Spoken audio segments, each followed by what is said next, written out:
मात्रै धाउ हुन्छ नि, धाउ प्योर तामा नभनेको ढुङ्गा हुन्छ कि कालो ढुङ्गा, त्यो ढुङ्गा मात्रै पनि एउटा टुक्रा घरमा राख्यो भने तपाईँलाई निमोनिया हुँदा त्यो घोटेर मह मिलाएर अलिकति एक थोपा यसो घोटेर महमा मिलाएर चटाउनु भने निमोनिया टाइफाइड त्यही बेला निको हुन्छ, विदिन 3 आवर्स 3 घण्टाभित्र निको हुन्छ भने चाहिँ यस्ता कुरा त जान्नु पनि पर्छ। हामी अहिले चाहिँ कुन ठाउँमा कुन मसला लगाउने भन्ने कुराको सम्म हेक्का नभएको हुनाले ठुलो समस्या छ। जस्तै सागमा जिरा हाल्यो भने बिस्तारै पेटको समस्या सुरु हुन्छ, माइग्रेनतिर सुरु हुन्छ। सागमा ज्वानो हाल्यो भने अर्को समस्या सुरु हुन्छ। अनि सागमा हाल्ने भनेको एउटा अदुवा, अर्को खोर्सानी, अर्को नुन, मेथी पनि हाल्न सकिन्छ, तर धनिया हाल्न सकिँदैन फेरि सागमा। अब कति ठाउँ दुधमा मिल्दै नमिल्ने ठ्याक्कै पूर्वको पश्चिमै हुने खालको चाहिँ के हो भने गुड हो, सक्खर, मिठा। बुझ्नुहुन्छ? मिठा भन्दा मिठामा चाहिँ दही मात्रै मिल्छ, दुध मिल्दैन। तर खिर पकाउनु हुँदाखेरि चाहिँ काजु, किसमिस, नरिवल, बदाम भनेको यति घातक हो नि, तपाईँलाई कहीँबाट मुक्त हुन दिँदैन। पेटको रोग स्थापित हुन्छ मजाले, बिस्तारै मुटुको समस्या हुन्छ, बिस्तारै बोलीमा तपाईँको समस्या हुन्छ, टन्सिलहरू सुरु हुन्छ, टन्सिल, छातीको समस्या सुरु हुन्छ, हातखुट्टा पोल्ने रोग सुरु हुन्छ, निन्द्रा समयमा नलाग्ने सुरु हुन्छ, आयस्ता कन्फर्म हुन्छ।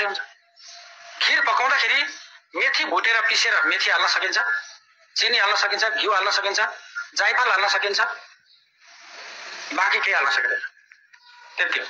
अनि घिउसँग खिर खायो भने त्यो मान्छेको पेटको रोग बिस्तारै त्यसैले जाती पार्छ, अर्को उपचार चाहिँदैन। हामी अहिले उपचार नचाहिनको निम्ति के गर्ने त्यही प्रक्रियामा छौँ अहिले। एउटा त्यो भयो। अर्को कुरो, मास दाल पकाएको बेला मास दाल र दुध, दही, मही पर्यो भने अब केही चाहिँदैन पेटको लागि, त्यही हो ठुलो समस्या, कहिले निको पनि हुँदैन।